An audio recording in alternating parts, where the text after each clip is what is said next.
يعني فيش مجال، هي فيش فيها نقاش. ربنا لما نزل القانون انه الاعدام، فيش مجال ان انا اجي احكي ان لا، هذا الاشي فيش واقع يعني من ربنا انه الاعدام، احنا مع الاعدام. مع وضد.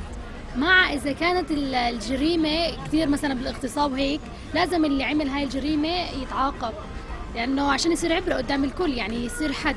وضد لأنه مش سهل الإعدام، يعني مش سهل.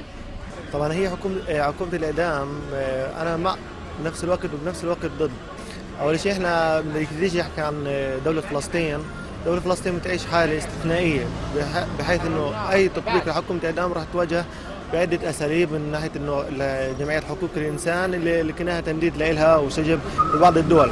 هي واحد. ثاني شيء إنه للأسف اليوم عقوبة الإعدام برأيي هي ممكن تكون رادة على أكثر من مصايب، بس للأسف عقوبة الإعدام بحاجة لقضاء مستقل، بحاجة إنه لا تطبق على الجميع، ما تطبق على الصغير والكبير.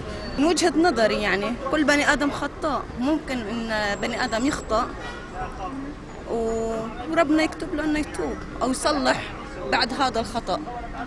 فيعني صعب إنك تنهي حياة إنسان في دقائق، ويمكن الناس ينحكم عليها إعدام تكون هي مظلومة مش مرتكبة هذا الذنب اللي يعني اتهموا فيه.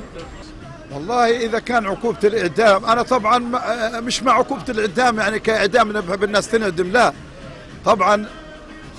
ومن قتل مؤمنا عامدا، بسم الله الرحمن الرحيم، ومن قتل مؤمنا عامدا متعمدا فجزاؤه جهنم وغضب الله عليه ولعنه وأعد له عذابا عظيما. هذه عقابة إيش؟ العقاب الديني، الله محلله. إحنا ليش نخالف؟ القاتل يقتل.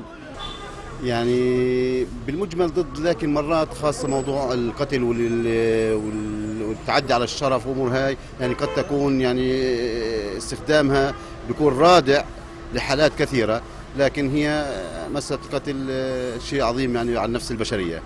إذا كان يعني المتهم يستحق عقوبة الإعدام حسب الشرع الإسلامي فهو بذلك يستحق. أما الإعدام الذي نراه بهذه الأيام نوع من الانتقام والإجرام فهو بالتأكيد عدوان على حق البشرية في الحياة. أنا مش مع عقوبة الإعدام، لأنه ما بتقدر تحرمي إنسان من حياته اللي أنت ما أعطيتيه إياها.